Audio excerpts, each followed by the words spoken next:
مرحبا بكم. سنعرض إليكم في هذا الفيديو قصة لواحدة من أكثر اللوحات المميزة، والتي تروي قصة الفتاة التي ضحت من أجل شعبها ونزلت عارية إلى الشارع، لكن ما فعله الشعب لها لا يصدق.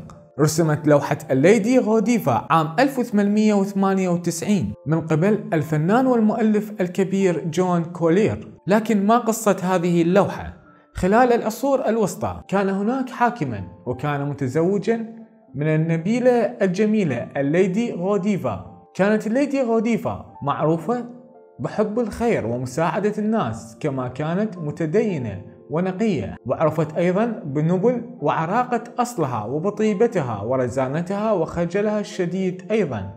وعكسها تماما كان زوجها معروفا بقسوته وجبروته على أعدائه وعلى شعبه أيضا، حيث كان يفرض ضرائب كبيرة وباهظة عليهم بوصفه حاكما لهم.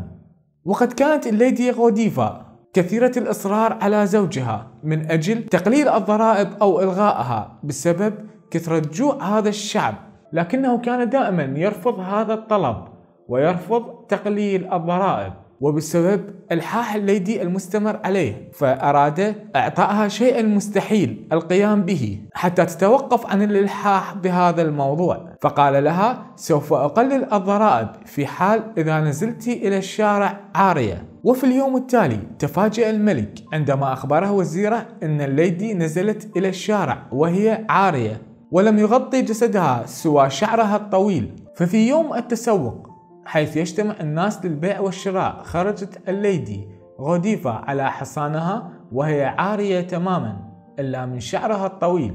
لكن الغريب في الأمر والمدهش أيضا أن البلدة كانت فارغة تماما وكل الأبواب والنوافذ مغلقة بإحكام.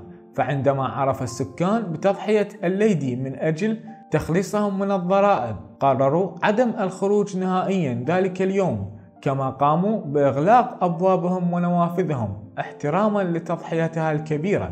وهناك قصة أخرى تقول أن الليدي هي من أرسلت حراسها سرا ليطلبوا من الناس عدم الخروج ذلك اليوم، ووافق الناس جميعا. عندما عرف زوجها بما فعلت وما قام الناس أيضا، قرر إلغاء الضرائب على أهل هذه البلدة. لكن المخزي في هذه القصة أن هناك رجل واحد يدعى توم الخياط لم يستطع أن يمنع نفسه من اختلاس النظر إلى الليدي وهي تمر في شوارع البلدة، حيث وقف ينظر من نافذته، وقيل أنه أصيب بالعمى لاحقا كعقاب لفعلته الشنيعة. رغم أن القصة غير مؤكدة في الوثائق التاريخية، إلا أنها أصبحت أسطورة للتضحية، حيث أصبحت تقام طقوس في شهر حزيران في هذه البلدة تحتفي بتضحية الليدي، حيث تسير امرأة تمثل الليدي على حصان أبيض ويرافقها رجل يمثل الخياط مختلس النظر. وما زالت هذه الطقوس مستمرة إلى يومنا هذا. كما تم تشييد عدة تماثيل تمثل هذه الحادثة، وأيضا حادثة توم الخياط مختلس النظر ساعة الليدي غوديفا في البلدة. أخبرنا ما رأيكم بهذه القصة، وهل حقيقة أن الشعب يقوم بالتضحية عندما يضحي الحاكم من أجله؟ وإذا أعجبكم الفيديو لا تنسوا الضغط على زر لايك والاشتراك بالقناة.